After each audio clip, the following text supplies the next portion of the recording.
I've been rather generous to Disney recently, so let's head over to Nickelodeon for some time. Holly Jolly Jimmy is often said to be one of the worst Nickelodeon Christmas specials out there, barring their sitcoms, since I haven't seen people talk about their sitcoms that much. I still remember this one when I was a kid, and this special frustrated a lot of people. I remember talking about it around the playground, and everyone basically said Fairly Odd Parents' Christmas Every Day special was so much better. And watching this several years later, I can see why. We open with Miss Fowle's classroom. The discussion is simple. Jimmy doesn't believe in Santa Claus because he is Mr. Science and Logic. Though in a world like this one, where highly advanced technology can warp time and space and distance, I'm sure Santa delivering presents at impossible speeds isn't too much of an issue. After all, this is the same class that went past light speed in their debut movie and can breathe in space. Miss Fowl tells him to stop being Mr. Science Head and just enjoy the holidays. Again, the science of this universe allows Santa to at least make the trips.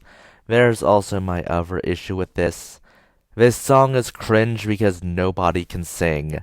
Nobody can sing. It feels like it was done in one draft and one take on a time crunch. Jimmy plays Mr. Science Head again. Jimmy, you're talking about a man condensing time and space to get into a chimney. You literally condense time and space to fit stuff into a jack-in-the-box size box. Jimmy's personality aside, let's talk about the general aesthetic of Retroville. Not sure where Retroville actually is in this universe, but it has this perpetual spring look, and I'm not expecting a white Christmas, but at least make some of the leaves fall off the trees to at least give some indication it's fall. I mean, I'm a southerner, so white Christmas usually means someone got thrown underneath a white blanket, but again, this is probably fall for most of the South, even if this takes place in, like, I don't know, Georgia.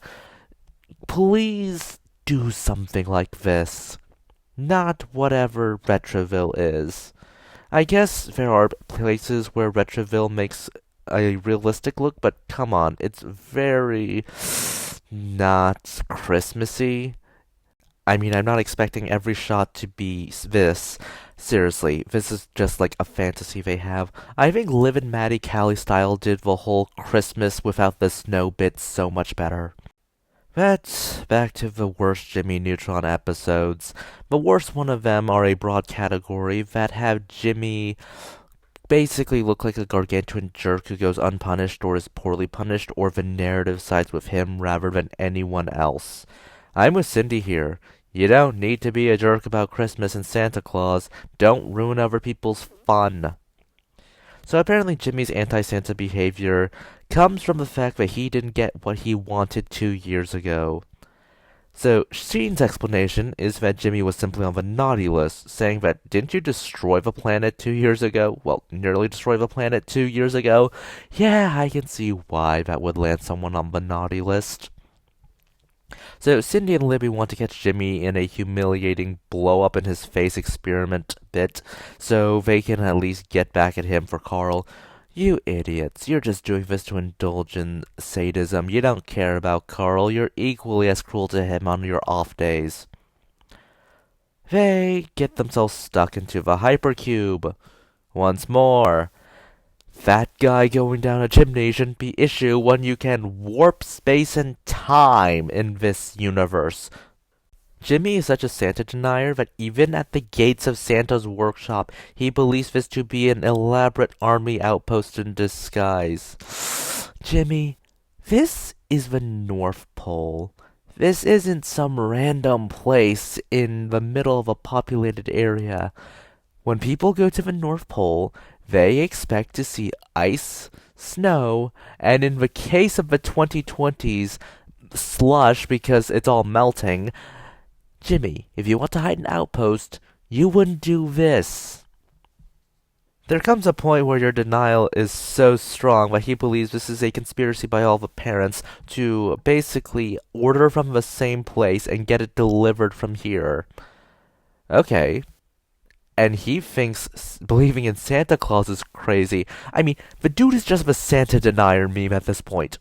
So after accidentally shooting Santa, and Cindy's whole, hey, I'm going to go take this film and put it to the news, and then he launches her out the window back to Retroville, Jimmy is still so obsessed with disproving Santa, not the whole he murked a guy bit, that he wants to deliver presents himself to prove that if a kid can do it, it means that no Santa Claus exists.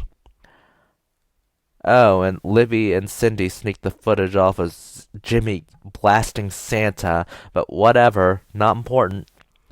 Let's talk about Jimmy's plan for, just a moment here. Step 1. Say Santa Claus does not exist because he did the math and pointed out all the irregularities in the physics, despite the fact that some of those irregularities are staples of this very show. What on earth? Step 2. Go to the North Pole to prove that there is no workshop there. When he sees a workshop is actually there, he goes to deny that it is actually a workshop. When he goes inside, he says, okay, this is a workshop, but all the parents order from here because Santa Claus can't possibly exist. Step 3.